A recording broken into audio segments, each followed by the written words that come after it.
ఉన్న బంగారాన్ని విడిపించి ఆ రోజు ఆన్లైన్ రేటుకే మేము కొంటాం. Sharma gold company. Pamulaparthi Venkata Narasimha Rao alias PV Narasimha Rao.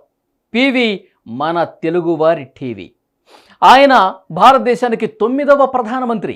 PV Narasimha Rao గారు తెలంగాణలోని వరంగల్ జిల్లా నర్సన్నపేట మండలం లక్నేపల్లి గ్రామంలో 1921 జూన్ 28న రుక్నాబాయ్ సీతారామారావు దంపతులకు జన్మించాడు. వరంగల్ జిల్లాలోనే ప్రాథమిక విద్య మొదలుపెట్టారు.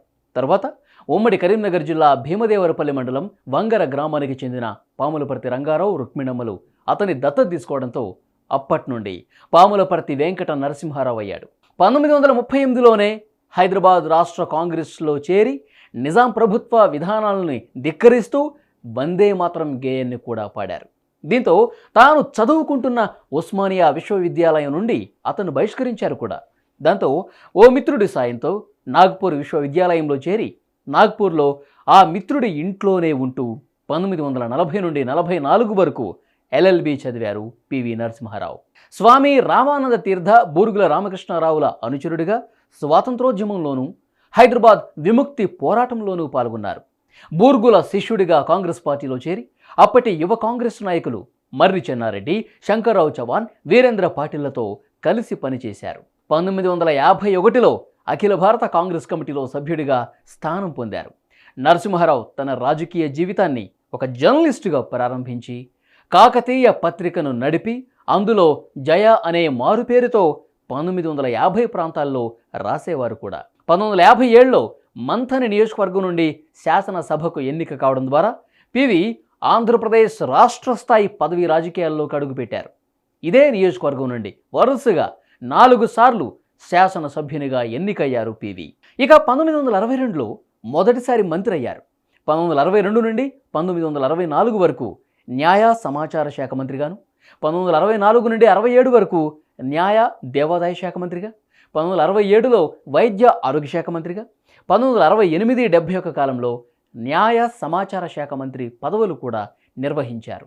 కుల ప్రాబల్యం, పార్టీ అంతర్గత వర్గాల ప్రాబల్యం అధికంగా ఉండే ఆంధ్రప్రదేశ్ రాజకీయాల్లో పివిది ఒక ప్రత్యేక స్థానం అనే చెప్పాలి. హంగు ఆర్భాటాలు లేకుండా ఒదిగి ఉండే లక్షణం అయింది. తనకంటూ ఒక వర్గం లేదు.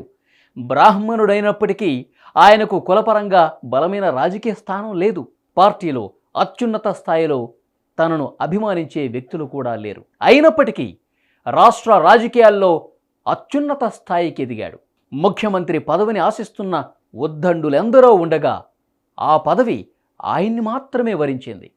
అప్పటి రాజకీయ పరిస్థితి అటువంటిది. మరి 1969 నాటి ప్రత్యేక తెలంగాణ ఉద్యమం అప్పుడే చల్లారింది.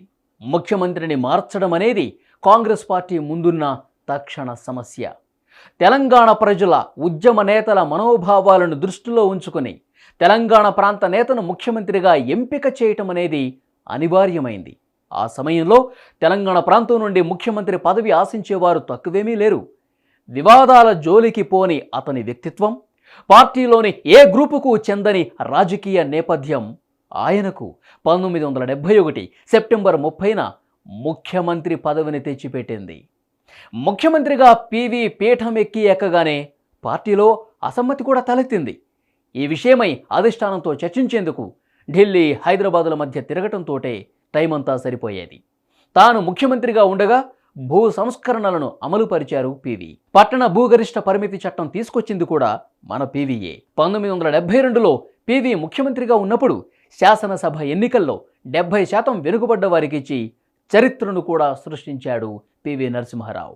తర్వాత కాంగ్రెస్ పార్టీ ప్రధాన కార్యదర్శిగా నియమితులవడంతో పివి రాజకీయ కార్యస్థలం ఢిల్లీకి మారింది. పివి నరసింహారావు గారు మొదటిసారిగా లోక్సభకు హనుమకొండ స్థానం నుంచి ఎన్నికయ్యారు. రెండోసారి మళ్ళీ హనుమకొండ నుండే లోక్సభకు ఎన్నికయ్యారు. మూడోసారి 8వ లోక్సభకు మహారాష్ట్రలోని రామ్టేక్ నుంచి ఎన్నికయ్యారు. మళ్ళీ రామ్టేక్ నుండే 9వ లోక్సభకు ఎన్నికయ్యారు పివి నరసింహారావు. నంద్యాల లోక్సభ నియోజకవర్గానికి 1991లో జరిగిన ఉప ఎన్నికలో ఎన్నికై 10వ లోక్సభలో కూడా అడుగుపెట్టారు.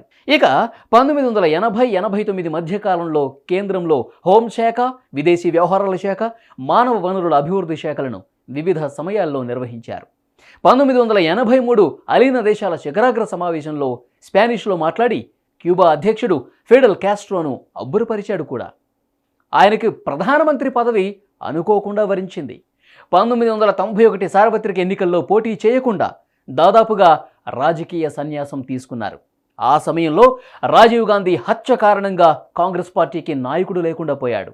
ఆ సమయంలో తనకంటూ ప్రత్యేక గ్రూపు లేని పివి అందరికీ ఆమోదయోగ్యుడిగా కనపడటంతో ప్రధానమంత్రిగా బాధ్యతలు స్వీకరించారు మన పివి నరసింహారావు గారు.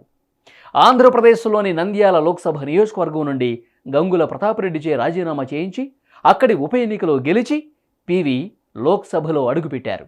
సాటి తెలుగువాడు ప్రధాని అవుతున్నాడని నంద్యాల పార్లమెంట్ సీటుకు జరిగిన ఉప ఎన్నికల్లో ఎన్టీ రామారావు అతనిపై తెలుగుదేశం అభ్యర్థిని పోటీలో కూడా పెట్టలేదు.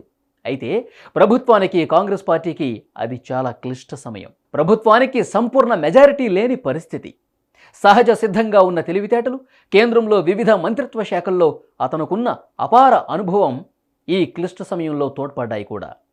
5 సంవత్సరాల పరిపాలనా కాలాన్ని పూర్తి చేసుకున్న ప్రధానమంత్రుల్లో నెహ్రూ, గాంధీ కుటుంబాలు కాకుండా మొదటి బయట వ్యక్తి మన పివియే.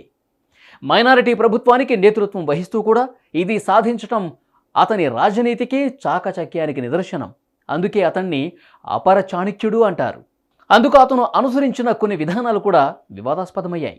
పివి ప్రధానమంత్రిగా ఉన్న కాలంలో భారత రాజకీయ, ఆర్థిక, సామాజిక వ్యవస్థల్లో ఎన్నో గొప్ప మలుపులు, పరిణామాలు చోటు చేసుకున్నాయి. దివాళా తీసే స్థాయికి చేరుకున్న ఆర్థిక వ్యవస్థకు పునరుజ్జీవం కల్పించేందుకు సంస్కరణలకు బీజం వేశాడు. తన ఆర్థిక మంత్రి మన్మోహన్ సింగ్కు స్వేచ్ఛనిచ్చి సంస్కరణలకు ఊతమిచ్చాడు. ఆ సంస్కరణల పర్యవసానమే ఆ తర్వాతి కాలంలో భారత ఆర్థిక వ్యవస్థ సాధించిన అద్భుతమైన అభివృద్ధి. అందుకే పివిని ఆర్థిక సంస్కరణల పితామహుడిగా పేర్కొంటారు. పంజాబ్ తీవ్రవాదాన్ని విజయవంతంగా అణుచివేసిన ఘనత పివి ప్రభుత్వానిదే. కాశ్మీర్ తీవ్రవాదులు ప్రముఖులను అపహరించినప్పుడు వారి డిమాండ్లకు లొంగకుండా ప్రముఖులను విడిపించిన ఘనత కూడా పివిదే.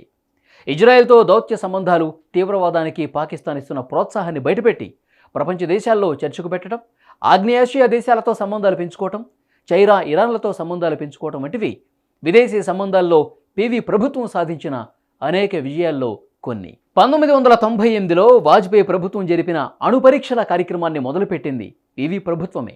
ఆయన కాలంలోనే బాంబు తయారైంది. ఈ విషయాన్ని స్వయంగా వాజ్పేయే ప్రకటించాడు. మొత్తానికి మన తెలుగువాడికి భారతరత్న ఇవ్వటం మనందరికీ గర్వకారణం.